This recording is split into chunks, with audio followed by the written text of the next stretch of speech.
Det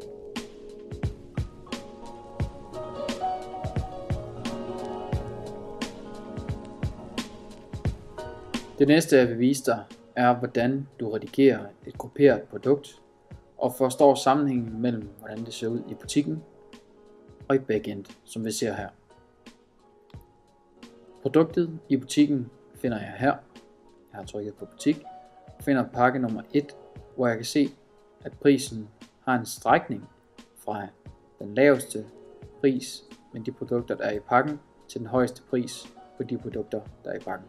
Så jeg kan trykke på billedet eller på vis produkter.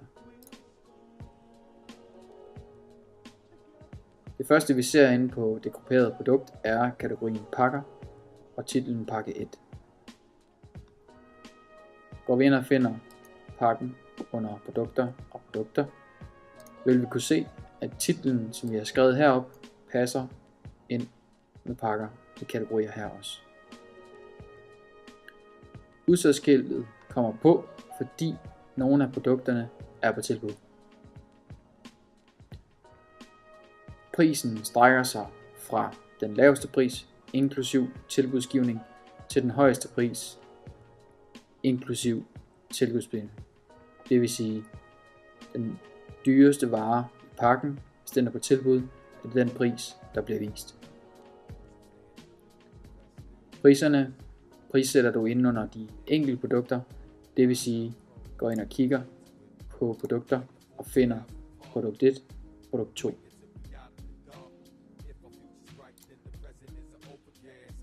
Kortbeskrivelsen af det grupperede produkt er placeret her, som du kan se brikken der, hvor vi indtastede det her tidligere. Hernæst sker det, at de enkelte produkter, der er tilføjet, bliver fremvist her med titlen i det her felt, og samtidig får man muligheden for at kunne vælge, hvor mange af hver i pakken man gerne vil købe. Lagerstyring er også aktiveret, og man kan se, om det er på lager. Og når man tilføjer det i kurven, får jeg så 3 af produkt 1 og 1 af produkt 2.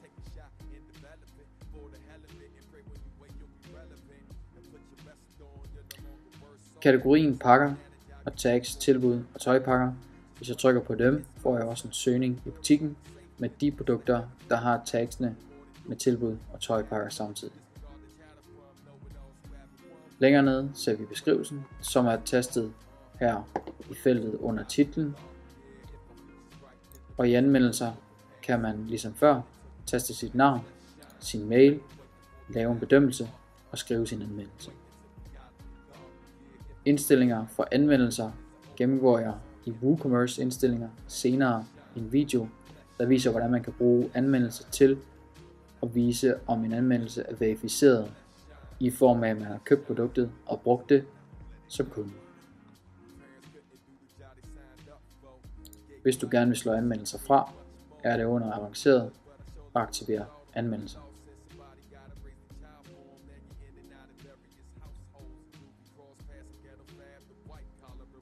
Answer the call of duty, yours is truly for a jack. But regardless of their motives, they feel you own respect. You don't know how to act like you got a part in a movie, but lack direction. I do show